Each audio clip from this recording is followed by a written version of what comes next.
మా మేడంకి ఏం పని పాట ఉండదు. మొన్ననే జమ్యాకు పోయి వచ్చింది. జమ్యాకు పోయి వచ్చి 120 దినాలు సామాన్లు అయితే తీసుకుంది. 120 దినాలు అంటే సుమారుగా దగ్గర 32,000 దాకా మన ఇండియా డబ్బు అయితే తీసుకొని వచ్చేసింది.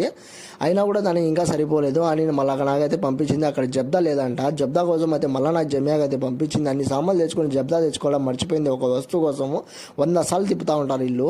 నేనైతే ఇంకా జబ్దా తీసుకోవడం అయితే వచ్చేసాను. ఇక్కడైతే నేను జబ్దా అయితే తీసుకున్నాను. జబ్దా అంటే మాటి జబ్దా అంటున్నా, అంటే మన అరబీలో అయితే జబ్దా అంటారు, మన ఇంకా భాషల్లో అయితే దాన్ని బటర్ అంటారు ఇంగ్లీష్లో.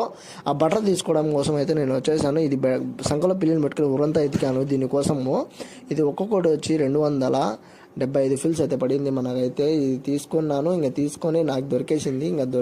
వచ్చి తీసుకొని ఇంకా బిల్లులు వేయించుకోవడం వెళ్ళిపోవడమే తప్ప ఇంకా నాకైతే 7 పీసులు అయితే వచ్చింది. నాకు 2 దినాలుగా అయితే తీసుకున్నాను. ఇది ఇంకా బిల్ వేసుకొని ఇంకా దొబ్బేయడమే. ఇలాంటి ఇంట్రెస్టింగ్ వీడియోస్ నా ఛానల్ని సబ్స్క్రైబ్ చేసుకొని షేర్ టైంలో